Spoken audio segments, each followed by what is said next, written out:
Wait, what's metalstorm? It's a truly free-to-play game. Engage in live 5v5 air combat with friends and other real players across the world.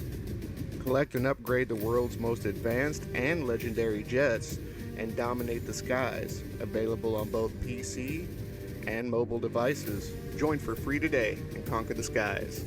Only on metalstorm.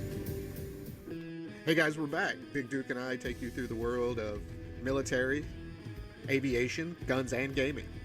So we want to send a big shout out to metalstorm. That's the video game that we'll be featuring in this video, and hopefully you guys enjoy this. But with that being said, here's Big Duke. In the early 1970s, the U.S. Navy started the Naval Fighter Attack Experimental Program, VFAX for short, to replace their aging A-4 Skyhawks, A-7 Corsairs, and Phantom IIs.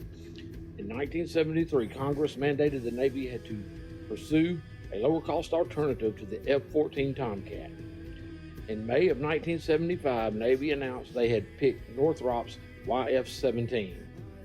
The Navy asked McDonnell Douglas and Northrop to collaborate and develop a design for the YF-17.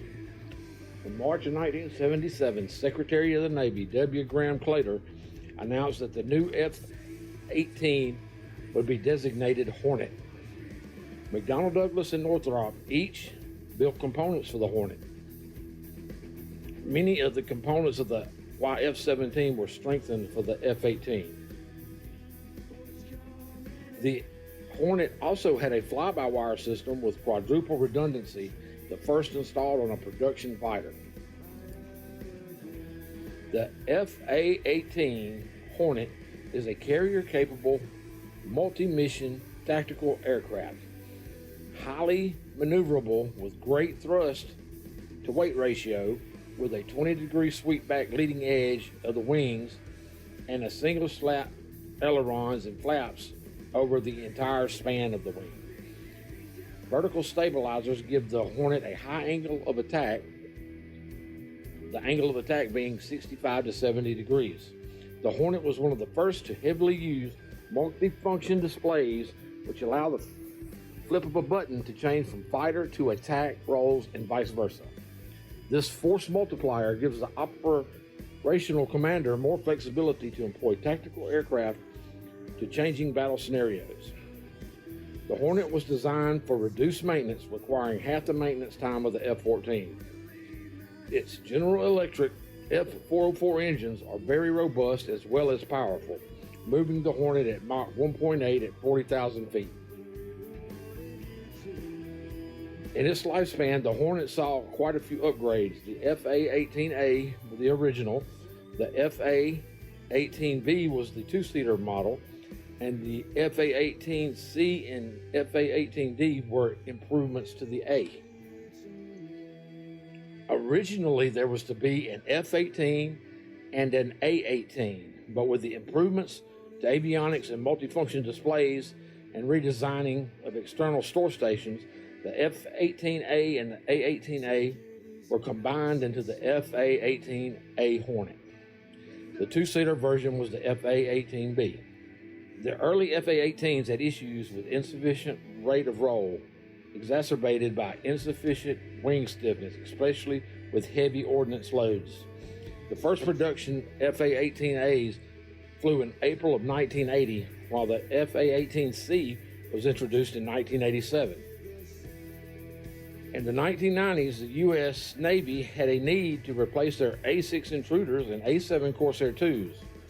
So to answer this need, the Navy commissioned the development of the F-A-18 Super Hornet. The Super Hornet is not just an upgraded Hornet.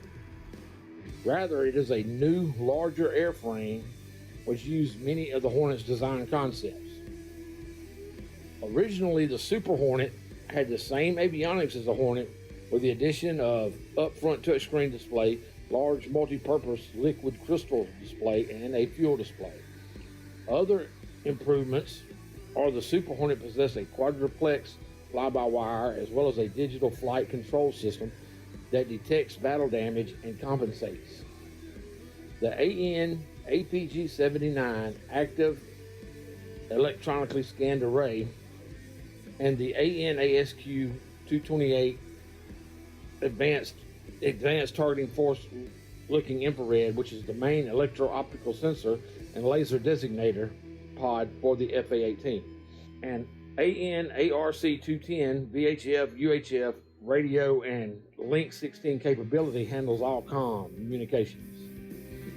The defensive countermeasures of the Block II aircraft, like the Super Hornet, have AN/ALR 67 radar warning receivers, AN/ALE 47 countermeasure dispensers, and the AN/ALE 50 tow decoy, and the AN/ALQ 214 integrated defensive countermeasure system with integral threat receivers and a self-protection jammers.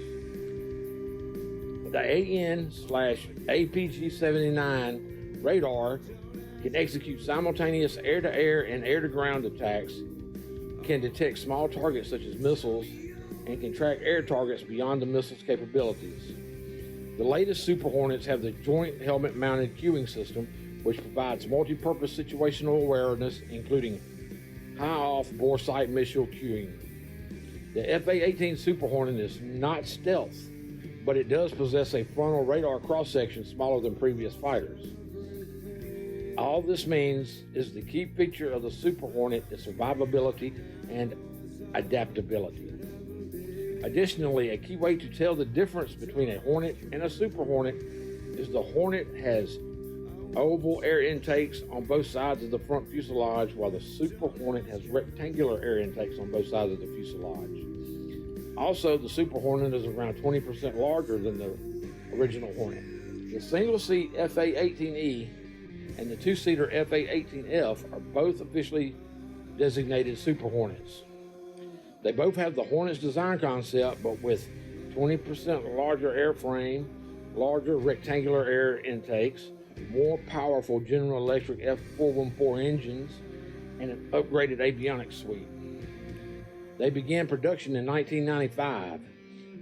The Super Hornet is unofficially known as Rhino in operational use to distinguish it from the normal Hornets.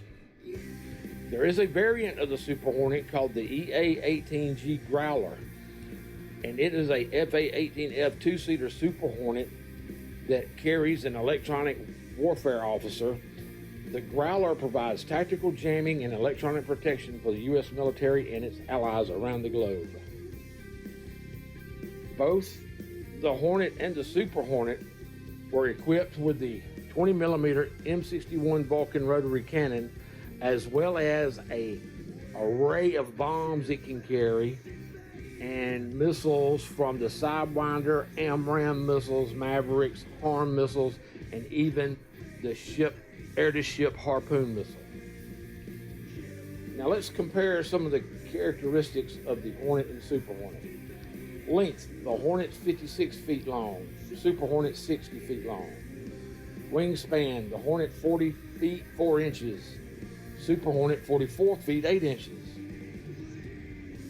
The Hornet is 15 feet high.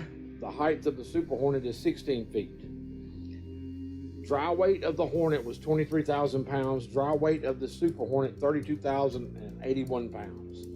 Gross weight for the Hornet, 37,000 pounds. Gross weight for the Super Hornet, 47,000 pounds. Max takeoff load is 51,900 pounds for the Hornet and 66,000 pounds for the Super Hornet. The Hornet carried 10,900 pounds of fuel, while the Super Hornet can carry anywhere from 13,000 to 14,000 pounds of fuel. The Hornet had two General Electric F404 turbofan engines, while the Super Hornet has two General Electric F414 turbofan engines. They both can travel at a speed of 1,190 miles per hour at 40,000 feet. The Hornet has a Mach 1.8 top speed, the Super Hornet a 1.6 Mach top speed. The service ceiling of the Hornet is 50,000 feet, the Super Hornet is 52,000 feet, and the rate of climb for the Hornet is 50,000 feet per minute, while the rate of climb of the Super Hornet is 44,882 feet per minute, making those comparable. And as you can see, the Hornet is slightly bigger. In 1986, the Blue Angels adopted the F-18 Hornet on their 40th anniversary celebration. And in 2021, the Blue Angels unveiled the Super Hornet, celebrating their 75th anniversary. I am a lucky person because I get to see the Blue Angels all the time because I live about 10 miles from their home base, which makes me a very lucky man. Many countries use the Hornet as one of their primary aircraft. Countries such as Canada, Kuwait, Finland, Malaysia, Spain, Switzerland, and Australia, with Australia ordering Super Hornets in the foreseeable future. In metalstorm, the Hornet, a medium fighter, has 4 medium-range missiles and 2 short-range missiles, with the medium-range missiles being radar controlled. They both have the Vulcan rotary cannon with an add-on rapid fuel recovery system as a mod for the game. With 150 hit points, the Hornet has 15 seconds of afterburner fuel, while the Super Hornet is a heavy fighter with 4 medium range and 4 radar short-range missiles with the Vulcan rotary cannon, and it sports 160 hit points and also 15 seconds of afterburner fuel. So I would like to see you in metalstorm. Come join, try out the Hornet or Super Hornet, see which one you like best, and maybe I'll see you in the skies. Until next time. Well, there we go, guys. Another fun trip down history lane with Mr. Big Duke 6. This is going to be kind of a regular thing, and we might do things from submarines to tanks. We don't know. We don't know yet. So, again, guys, if you like this stuff, want to keep it going, give us a like, give us a sub, and we'll keep doing this for y'all. It's been fun. So, all love, and like Duke said, till next time.